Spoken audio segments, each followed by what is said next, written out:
Assalamualaikum warahmatullahi wabarakatuh. Halo sahabat Sutiono, kembali lagi dengan podcast kesehatan Rumah Sakit Umum Daerah Dr. Sutiono bersama saya Dr. Mita Octaviani. Untuk podcast kali ini yang bertepatan dengan Hari Ginjal Sedunia yang biasanya diperingati pada hari Kamis minggu kedua di bulan Maret, kita akan berbincang-bincang tentang ginjal. Untuk tema podcast kali ini adalah sayangi ginjal kita. Bersama kita di sini Dr. Agustina Parmayanti, spesialis penyakit dalam. Beliau adalah dokter penanggung jawab ruangan hemodialisis RSUD Dr. Sutiono Blora. Selamat siang, dokter. Selamat siang. Gimana kabarnya, dok? Alhamdulillah sehat-sehat. Alhamdulillah. Dok, untuk tema kali ini kita akan berbincang-bincang, dok, tentang sayangi ginjal kita. Nah, ini kan beberapa ada teman-teman, ada saudara-saudara itu yang bertanya tentang kok masih muda sudah kena sakit ginjal sih? Kok itu karena nggak ada apa-apa kok kena sakit ginjal? Itu gimana nih, dok? Caranya supaya kita itu nggak kena sakit ginjal? Oh iya. Monggo, dok. Iya. Terima kasih Dokter Mita. Assalamualaikum warahmatullahi wabarakatuh. Waalaikumsalam. Perkenalkan saya Dr. Yanti, bekerja di Rumah Sakit Umum Dr. Sutiono Blora. Bincang-bincang kali ini dalam rangka memperingati Hari Ginjal Sedunia yang jatuh pada Kamis minggu kedua bulan Maret.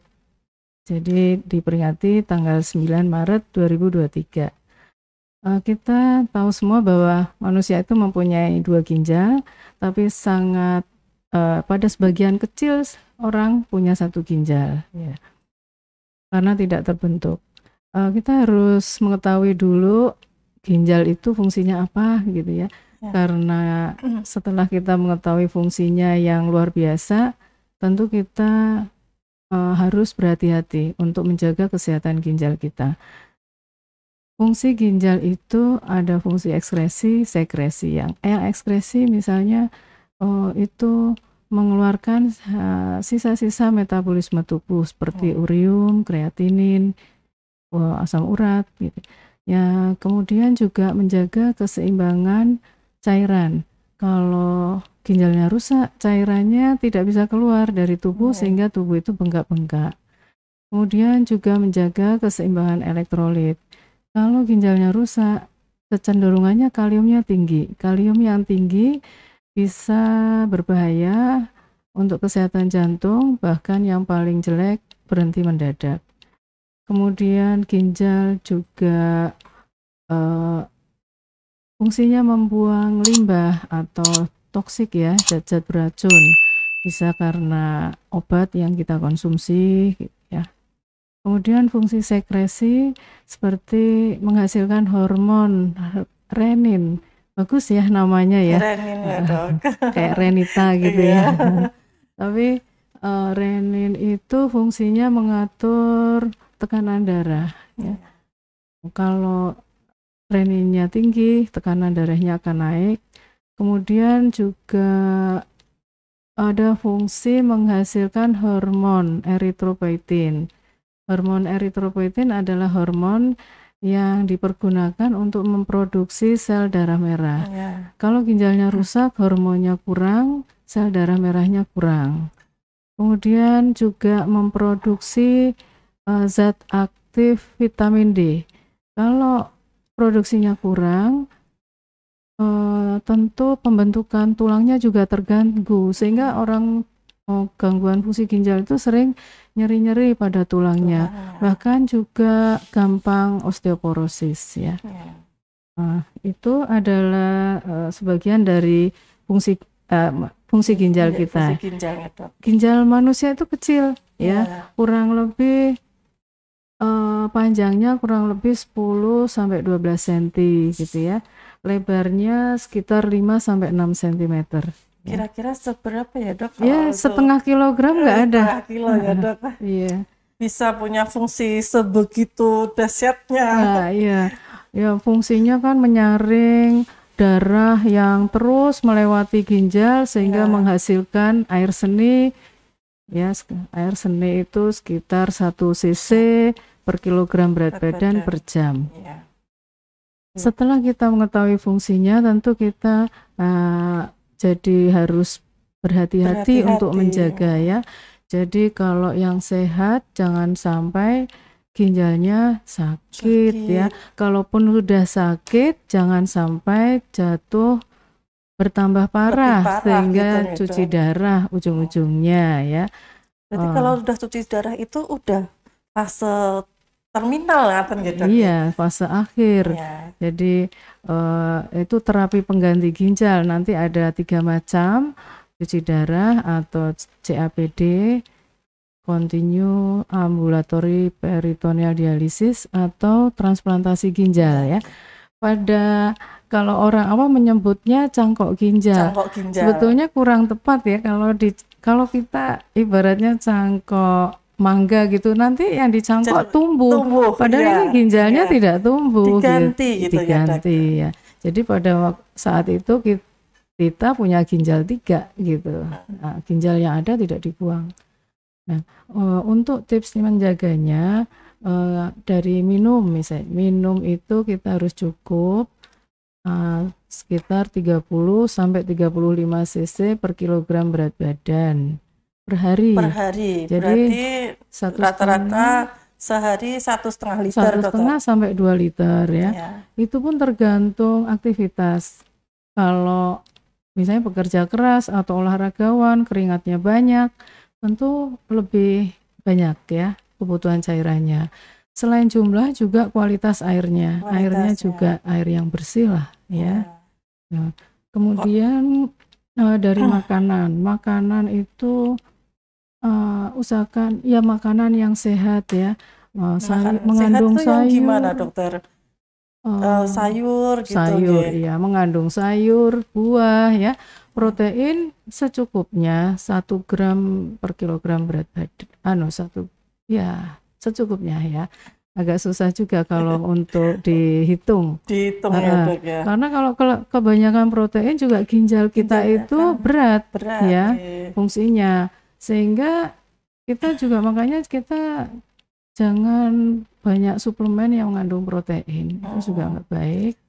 Kemudian minum suplemen gitu nggak baik ya dok ya, suplemen ya kalau berlebih-lebihan gitu ya. Kemudian makanan siap saji itu kan juga garamnya tinggi biasanya ya, sehingga kita memang nggak boleh terlalu asin kalau makan itu ya. Asin. Iya. Berarti ikan asin ini agak dikurangi ya dok ya? Iya, sekali-sekali saja bisa ya. Garam itu sekitar 2.300 mg per hari itu ya. Kemudian olahraga rutin juga perlu, itu kan untuk menjaga kesehatan jantung. Kalau jantungnya sehat, aliran darah ke ginjalnya juga bagus. Jadi tidak tersendat-sendat ya. Kemudian kalau pasien itu ada satu lagi, sebaiknya tidak merokok. Karena merokok itu bisa menimbulkan plak atau timbunan di dinding pembuluh darah. Kalau ada plak, aliran darah ke ginjal juga tidak bagus ya. Alkohol juga ya jangan dikonsumsi. Kemudian seandainya itu kalau untuk orang yang sehat ya. Nah, misal ini dokter, kalau seumpamanya ini kan untuk yang sehat ya. Kalau seumpamanya ya ada yang sudah terlanjur terkena sakit ginjal, itu gimana dokter? Ini gini, tadi yang sehat ya, ada lagi anjurannya untuk melakukan screening seperti medical check up ya, terutama kalau usia udah di atas 50 tahun ya. Nah, kemungkinan kita nggak terasa ternyata gulanya tinggi gitu ya. Gula tinggi berarti itu ada faktor resiko untuk penyakit ginjal, karena sebagian besar itu penyebab gangguan fungsi ginjal itu karena hipertensi kalau di Indonesia nomor 1, yang kedua diabetes mellitus ya. Nah, itu terus asam urat juga nanti kan kita bisa lihat ya pada saat medical check up, kolesterolnya juga ya. Kolesterol sebetulnya tidak berhubungan langsung ke ginjalnya, tapi di pembuluh darahnya nanti timbul plak, kemudian aliran ke ginjalnya tidak baik, tidak lancar. Jadi setelah tadi ya makan minum sehat, kemudian medical check up, untuk screening apakah kita sakit hipertensi, diabetes, asam uratnya apa tinggi, kolesterolnya bagaimana. Nah, terus kemudian yang tadi ditanyakan kalau sudah terlanjur sakit ginjal gitu ya, biasanya urium kreatininnya itu yang gampang dikerjakan dan lebih murah, kemudian banyak tersedia di fasilitas kesehatan. Nah, kalau sudah sakit, tentu kita tergantung nih sakit ginjalnya yang jenis apa gitu. Mungkin kita batasi aja gagal ginjal kronis ya, dokter. Monggo dok. Kalau gagal ginjal kronis itu memang saat ini tren untuk pasien-pasiennya itu jumlahnya meningkat. Kemudian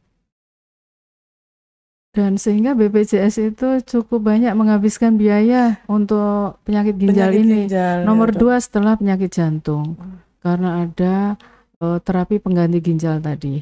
Dialisis, APD, transplantasi. Okay. Kemudian tadi bicara tentang gagal ginjal, kita melihat dari keluhannya, dokter ya. Keluhannya misalnya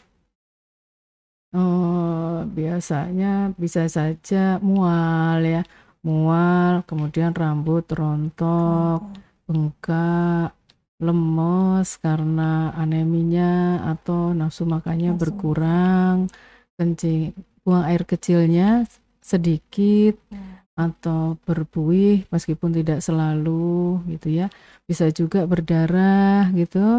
Nah, nanti tergantung penyebabnya. Kalau penyebabnya gagal ginjal ini batu ya mungkin bisa saja kencingnya berdarah atau sakit pinggang begitu. Selain itu mungkin bisa bengkak-bengkak juga ya dokter ya. Bengkak-bengkak iya. Itu dari gejalanya ya. Terus untuk mendiagnosa dokter, saya itu mungkin ada orang yang saya kok mual-mual ya, saya bengkak-bengkak, apa ini sakit ginjal ya? Untuk mendiagnosanya itu gimana nih dok? Tadi keluhannya, kemudian untuk mendiagnosis pasiennya datang diperiksa kelainan fisiknya, tensi, ada anemi tidak, tensinya bagaimana, bengkak-bengkak atau sesak, parunya gimana, jantungnya bagaimana, kemudian dari darah diperiksa, HB-nya mungkin turun, nah, terus uriumnya naik, kreatininnya naik gitu ya, kemudian gulanya mungkin sebagai faktor resiko gitu. Kemudian elektrolitnya apakah terganggu gitu. Kemudian air seninya bisa mungkin ditemukan sel darah merah, sel darah putih begitu. Jadi protein urin ya.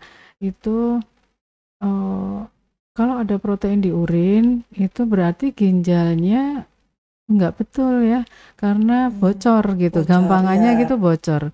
Tapi biasanya protein urin itu keadaan yang sudah lanjut. Kalau mau lebih awal periksa albumin urin, tapi itu lebih mahal dan tidak setiap laborat bisa mengerjakan. BPJS tapi menanggung ya dok? Enggak. Kemudian dari ronsen ya, nanti dilihat jantungnya, karena hipertensi mungkin jantungnya akan membesar. Paru-parunya apakah ada cairan, udem paru atau efusi pleura. Kemudian ronsen perut, mungkin ada batu gitu ya. Kemudian USG ya, untuk melihat bentuk ginjal itu, ukurannya, kepadatannya, adakah pembesaran, adakah Iya. batu, begitu ya. Oke. Nah, gitu. Iya. Berarti nanti kalau ada gejala-gejala seperti itu langsung periksa aja ya dok ya, lebih amannya ya dok. Iya, Ya. karena untuk mencari penyakitnya apa, Iya. kemudian supaya tidak terlambat, Oh gitu iya. ya. Semakin cepat semakin lebih baik ya Iya, dok. karena ini gagal ginjal kan ada stadium 1 Stadiumnya. sampai 5 ya. Iya. Kalau bisa jangan sampai jatuh ke 5 gitu ya. Jadi tidak, ya misalnya saat datang stadium 3 jangan sampai jatuh stadium Stadium 4 gitu. Kalau bisa sudah dipertahankan di situ aja ya dok ya. Ya, Oh iya itu. iya. Tadi kan ada stage-stage-nya ya dok ya, yang sudah kena gagal ginjal kronik. Stage-stage-nya. Nah, stage 1, 2, sampai 5. Untuk terapinya pripun dok? Stage 1 itu apakah harus cuci darah atau gimana dokter? Oh iya, terima kasih. Untuk cuci darah itu stage 5 ya. Stage 5 Ya, gitu. kalau stage 1, 2, 3, 4 itu belum, kita harus menjaga progresivitasnya supaya tidak lebih buruk. Misalkan kalau dia hipertensi, latar belakangnya tensinya harus dikontrol sebisa mungkin di bawah 130/80. Ya. Ada berbagai macam obat yang bisa dipergunakan. Kemudian kolesterolnya juga dikontrol gitu ya. Kolesterolnya. Kalau diabetes penyebabnya gula darahnya dikontrol. Kalau gula darah untuk lansia itu puasa antara 110 sampai 140. Kalau masih belum lansia lebih ketat lagi sekitar 110. Nah, dari situ kita kan harus menjaga makanannya, jangan yang manis-manis ya. Kemudian kalau tadi hipertensi tidak asin-asin ya. Nah, bisa juga kalau penyebabnya nefropati urat karena asam urat, itu kita harus dietnya rendah purin. Purin itu banyak di dalam protein. Ya. Kalau penyebabnya batu, tentu batunya harus diambil ya, atau obstruksi ya. Artinya sumbatan, bisa karena batu, bisa karena tumor. Umumnya kalau wanita karena kanker leher rahim. Ya. Bisa karena autoimun disease, misalnya lupus lah itu lupusnya diobatin gitu. Bisa karena infeksi ginjal. Nah, infeksi ginjal ya infeksinya itu harus diatasin gitu. Atau itu pyelonefritis, kalau glomerulonefritis ya autoimun ya. Kalau misalnya pasien sering menggunakan obat-obat nyeri, itu ya jangan jangka panjang. Jadi kalau perlu saja, misalnya pasien-pasien rematik itu kan sering menggunakan obat nyeri ya. Kemudian ini yang lagi tren kalau anak-anak muda itu minuman bersoda, kemudian minuman yang manis-manis seperti boba. Minuman kekinian dokter. Iya. Sekarang ke panjang jalan itu udah kanan kiri minuman kekinian semua itu. Iya, kalau nggak minum dianggap tidak ketinggalan zaman ya. Dianggap kudet dokter. Padahal itu gulanya tinggi tuh, minuman-minuman tuh, kopi-kopi itu gitu ya. Selain terapi penyakit yang mendasari, kemudian juga untuk ginjalnya sendiri ya, kita harus atasi gitu. Untuk minumnya juga harus dibatasi nanti sesuai dengan produksi air seninya. Kemudian untuk buah-buahan kalau sudah gagal ginjal itu nggak terlalu bebas, kalau apalagi kalau kaliumnya cenderung tinggi, karena itu buah-buahan mengandung tinggi kalium ya. gitu. Terutama itu belimbing, tomat, kemudian kelapa muda, pisang. Kalau kaliumnya itu cenderung normal 3,5 sampai 4 itu boleh. Jeruk, 3,5 sampai 4 tuh boleh buah-buahan, tapi yang dibatasi justru jeruk, kelapa ya, air kelapa, kemudian pisang. Tapi kalau pisang yang kulitnya tebal itu masih boleh gitu. Oke. Walaupun enggak direbus ya dok, pisang biasa boleh. Bisa. Kemudian untuk daging itu dibatasin. Ikan juga gampangannya sekali makan ikan 1 on boleh, berat basahnya kalau daging setengah on. Setengah ounce setiap 1 kali makan ya dokter. Iya, jeruan sama sekali nggak boleh. Iya. Ya. Terus untuk komplikasinya dokter, misal sudah sudah terlanjur sakit ginjal itu ada komplikasinya ya dok. Komplikasinya apa gitu? Apa ya dok? Komplikasinya seperti itu sebetulnya juga boleh dikatakan komplikasi atau tanda ya, seperti anemi ya, komplikasi di luar ginjalnya sendiri ya. Anemi, kemudian osteoporosis gitu ya. Kemudian komplikasi di jantung, henti jantung, komplikasi di saraf misalnya kejang-kejang. Kalau pada ya ini apa wanita usia subur itu juga tapi lebih detailnya saya gangguan hormon deh. Gangguan hormon jadi Iya, wanita usia subur kalau sudah gagal ginjal, terus kemudian dia hamil itu cuci darah sebetulnya harus sering tiap hari gitu. Berarti mungkin bisa karena akan mengganggu janinnya gitu ya dok. Iya, bisa lahir prematur atau IUGR, intrauterine growth retardation ya, intrauterine growth retardation atau intrauterine fetal death. Kemudian kalau laki-laki itu gairah seksnya berkurang tapi tidak sampai impotensi. Kecuali kalau dia gagal ginjalnya karena diabetes ya itu bisa. Mungkin ada impotensinya juga. Kalau untuk laki-laki usia subur misalnya dokter pas kena gagal ginjal gitu masih bisa punya anak, berarti masih bisa nggak dok? Ya masih bisa, cuma ya itu tadi mungkin agak berkurang karena gairah seksnya berkurang. Iya. Kemudian juga pada pasien gagal ginjal itu daya tahan tubuhnya berkurang, jadi sehingga mudah sakit. Jadi dokter Mita, dari bincang-bincang kita tadi itu kita dapat gambaran ya kalau sakit ginjal itu apalagi kalau udah dialisa itu berat sekali ya, sehingga itu kita harus mencegah supaya kita sehat gitu ya, ginjal kita sehat. Jadi budayakan hidup sehat, jadi makan minum itu seimbang. Tadi di awal-awal podcast kita tadi kita sudah ceritakan, tapi ini kita mungkin ulang lagi itu supaya lebih ingat ya. Jadi makan, minum seimbang, makan sehat ya.